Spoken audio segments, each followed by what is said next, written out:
Dia com Maria Lídia Flandoli.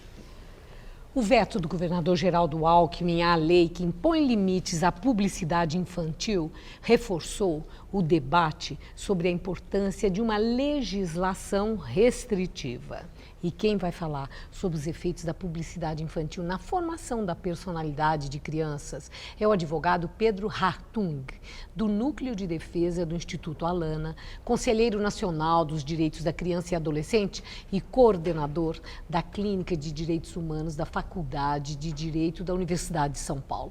Muito obrigada por sua presença hoje para falarmos desse assunto que é uma guerra antiga.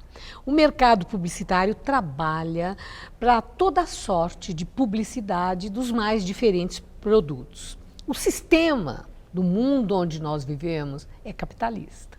E aí entra a indagação, nessa guerra, nesse combate à publicidade infantil, nós não estamos diante de uma situação assim de muito difícil se encontrar o ponto de equilíbrio, considerando exatamente o perfil do mundo em que vivemos, esse sistema capitalista? Maria Lídia, sem dúvida, nós vivemos num mundo hoje que nos traz muitos desafios. Mas a própria legislação, inclusive internacional e brasileira, já definiu alguns parâmetros, inclusive éticos, para lidar com a criança. Quando a gente fala de publicidade infantil, aquela que é dirigida ao público infantil, a gente tem que levar em consideração os avanços da legislação protetiva ao público infantil. Então, a criança hoje recebe um tratamento especial pela Constituição.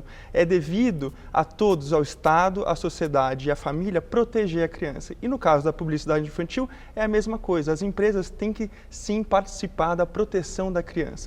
E, ao nosso ver, no Instituto Alana, dirigir uma publicidade ao público infantil é se utilizar da vulnerabilidade que ela tem em função do desenvolvimento ainda inconcluso biopsíquico para vender um produto. É se utilizar dessa ingenuidade para vender um produto, sendo que esse indivíduo, criança, menor de 12 anos, não consegue responder com igualdade a essa pressão que a publicidade exerce sobre ela. E vai cobrar dos pais a compra daquele produto. Bom, mas a saída para esses males da publicidade infantil que você acaba de arrolar é a proibição ou é o estabelecimento de determinados limites?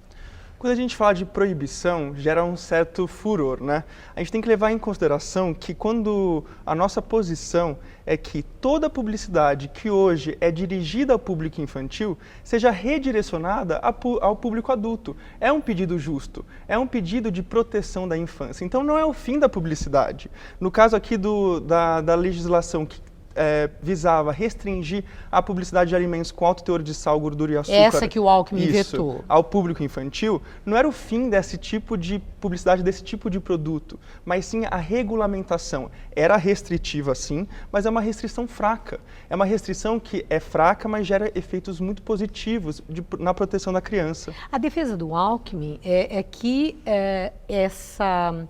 a lei, conforme foi aprovada, feria a Constituição e que o governador não poderia sancionar uma lei inconstitucional. Aí, no caso, e é uma lei muito interessante porque envolve saúde.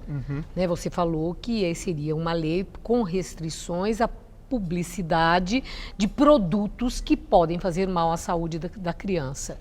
Mas aí, no caso, não seria a revisão dessa lei para que ela seja elaborada pelo fórum competente, possivelmente não Assembleia Legislativa, mas Congresso Nacional, alguma coisa assim? A discussão da constitucionalidade dessa lei, ela é controversa. É controversa? É controversa. A gente pode defender, sim, que o Estado de São Paulo tem competência para legislar sobre a proteção do consumidor, a proteção da criança e a proteção do direito à saúde.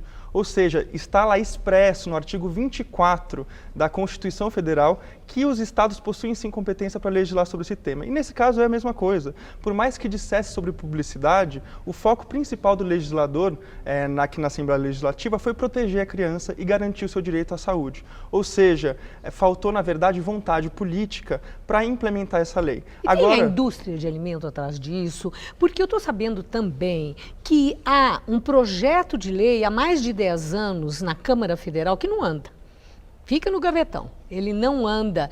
Como é que vocês enxergam isso? É uma luta inglória por lobbies poderosos, por interesse da indústria produtora, vamos dizer, dos produtos que poderiam ser prejudicados pelas restrições à publicidade, daquilo que eles querem vender? Isso existe claramente para vocês? Sem dúvida, os interesses são muito fortes, em função do alto valor que esse mercado representa hoje, o mercado infantil representa hoje. A criança é vista hoje como promotora de vendas. Nós temos pesquisas que demonstram que a criança hoje ela é responsável por 80% da influência de compra no interior de uma família. Ou seja, as empresas veem a criança como promotora de vendas.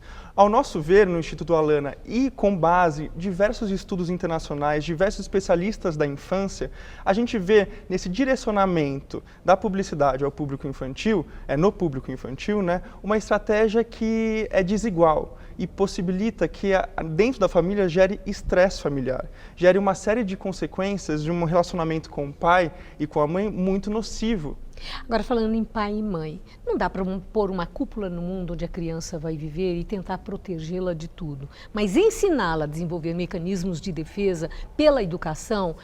Isso é possível em relação a não apenas a essa violência invisível da publicidade infantil, como vocês chamam lá no Instituto Alana, eu li num trabalho que vocês publicaram, mas em relação a qualquer outro tipo de violência. O que pode ser feito nas escolas, na orientação para os pais, no sentido de educá-los, para ensinar a criança a enxergar criticamente aquela massa de publicidade na televisão, no rádio, nos jornais, nas revistas? A gente brinca no Instituto Alana que cada indivíduo, em cada fase do seu desenvolvimento, merece receber um alimento. Você não pode dar uma feijoada, por exemplo, para um bebê, sem dar uma papinha. Ou seja, a criança tem que sim receber informações e educação sobre determinada informação. No entanto, isso tem que ser adaptado. E cada instituição da sociedade possui o seu papel. A empresa tem que sim levar em consideração a falta de desenvolvimento biopsíquico da criança e por isso não dirigir publicidade. A escola tem que ensinar como a criança pode se relacionar com a mídia de uma forma geral. Os pais têm que ficar atentos sim ao conteúdo que a criança é exposta todos os dias na TV. A gente tem informações que hoje a criança brasileira é que mais passa tempo em frente à televisão. É mais de 5 horas por dia. E, em contrapartida, ela passa cerca de 3 horas na escola. Ou seja, quem realmente está educando as crianças, né? E todos nós podemos fazer nosso papel como sociedade de exigir que os legisladores aprovem leis que restringam esse tipo de comunicação comercial ao público infantil. Agradeço muito a sua entrevista, Pedro Hartung, e muito boa sorte nessa empreitada. Muito obrigado, a gente agradece. Obrigado, uma boa noite. Boa noite.